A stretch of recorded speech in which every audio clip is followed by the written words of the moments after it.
Welcome to another great edition of Sam's Camping Videos Hot Tips. Today we continue on and end our series of hot tips regarding how to conserve resources while boondocking your travel trailer. The final part is regarding how to conserve electricity for ventilation purposes and for heating purposes. So let's get to it! Now when we arrive at our site, inside the trailer it can be a little bit warm, so we want to ventilate it by opening up all the windows, and to help us along we have ventilation fans or vents. Here's one in the ceiling of my travel trailer. It uses the 12-volt electrical system, so minimize its use. I would only use it very briefly when you first arrive at your new site, and then don't use it again.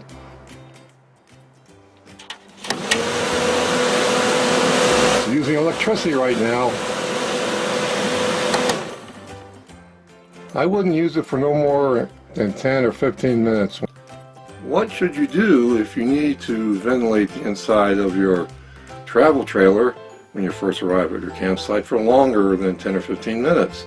Or you have a need for ventilation or some breeze, like a fan blowing on you inside your travel trailer for whatever else that you're doing. Well, for that you bring along portable battery operated fans, and let me show you a couple that I have. So here's one of my two portable fans. It's a Coleman fan. It also doubles as a light. There it goes. Has two speeds, high and low. And for light, get ready to be blinded on the camera here. There we go. It has high and low settings as well. Has a little stand in the back, you can see. It only has one setting, and that's at this angle here, so that's why I don't hardly ever use it, because I would like to have it either further back or straight up. But I have a solution for that. I have another and larger portable battery operated fan. Now here's my other fan. It's larger, and it's the one I prefer using. I use it mostly at night in the summertime, and also I use it in the winter as an ambient fan noise to help me get to sleep. This is battery operated. It takes 8 D batteries, and I don't use rechargeable D batteries because rechargeable batteries have a lower capacity. So I use I use alkaline or something better for my fans, and I usually, for like a 3 to 4 night trip, I may use up perhaps half these batteries, so I can do like 2 trips. So I always got like extra batteries on hand, so I bring 8 new batteries with me on every trip, just in case the fan gives out on me. So this is a great little fan. It also has an adapter for plugging into AC, and it may also work with a DC 12-volt adapter as well, but I've never had to use those. I've always used it on battery power. So let me turn it on for you. Here's the low setting and high setting. Hopefully you can hear it on the camera faster. And what I like about this is that it can do multiple angles for me, see? All the way up to straight back up and down like I had it earlier. So there it is. For ventilation purposes, try to avoid the use of your ventilation fans which come with your travel trailer. They're in the ceiling, and I'm one of them. I do like to turn it on for about 10 to 15 minutes when I first arrive in a summer location. I also use the one in the bathroom after taking a shower so I can exhaust all the humidity. But it's only on for about 5 minutes, and that's it.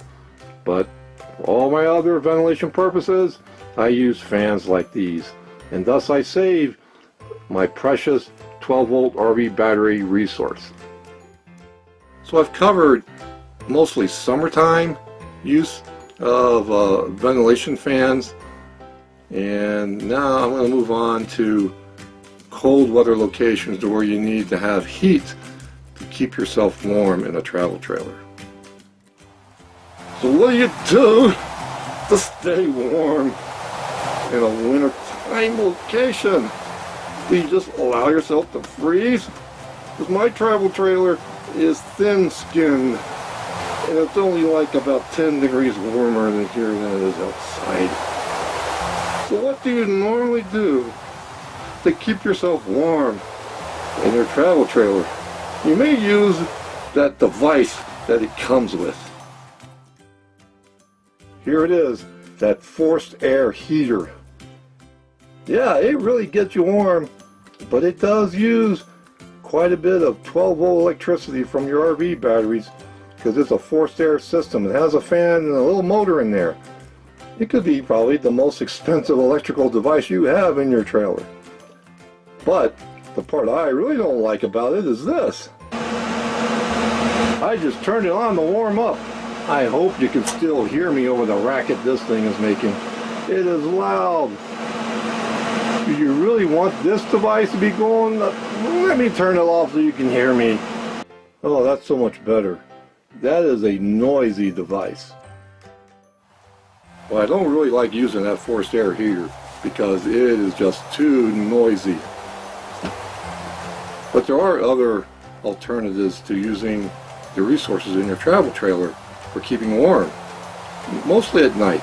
What I use is a portable propane heater, and I'll show you that next.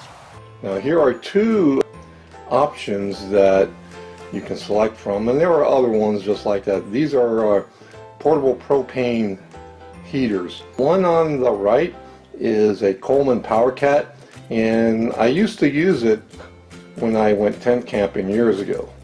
So it's actually a tent heater. You can use it inside of a travel trailer if you take the proper ventilation precautions, which I'll go over in a minute. But what I use routinely now in the wintertime for my desert camping, which can get quite cold here in Arizona, it can get down to the 30s actually. And my travel trailer is very thin-skinned. So yes, I do need to have a heat source. So what I have is it's a Mr. Heater Big Buddy. It lasts all night. I can have it on low.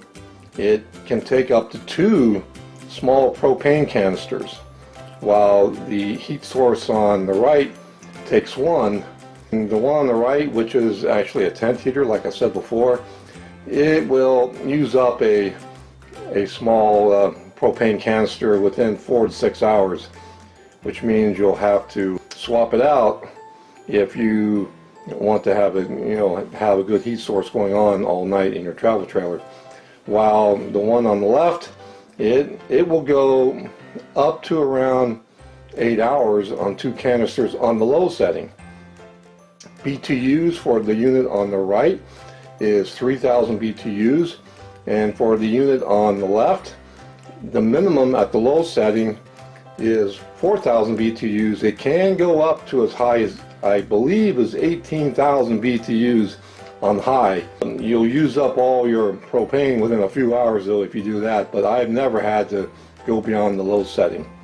So 4,000 BTUs within my travel trailer is nice and toasty actually.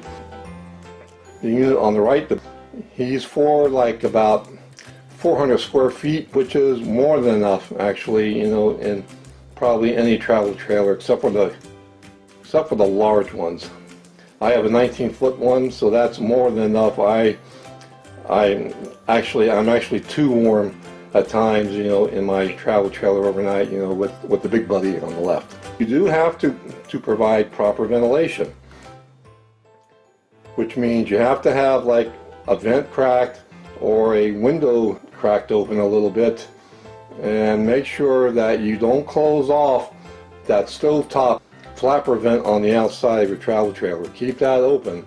I know it could be tempting on the very cold nights, to seal that shut, but you need to have that open with either one of these solutions. The unit on the left, which is what I use now, it does have like a sensor, and it will shut off if your oxygen level in the trailer goes down below a certain level. So it will shut off. Now, some of the cons which I have for the unit on the left is that it can at times be a little bit hard to get it lit and started. There is a manual dial which is right here. Let me work it for you, see? And it makes a little spark at the pilot light, you know, at the bottom there. On the low setting, only the right side of the two white panels you see behind that grill will actually light up. It'll be orange, and that's how you know that it's lit. I still bring along as a backup the 10th heater, the PowerCat heater, in case this one fails to work for whatever reason, and that has happened. Those are your alternatives. Go out and get yourself a portable propane heater which is rated for indoor use. The one on the left, the Mr. Heater Big Buddy, is rated for that purpose. The unit on the right is really more for tent use, but you can use it indoors, and I have used it indoors in the past as long as I've provided proper ventilation within my travel trailer. And that concludes this special series of hot tips on how to conserve resources while you're boondocking in your travel trailer. Be safe, have fun, goodbye.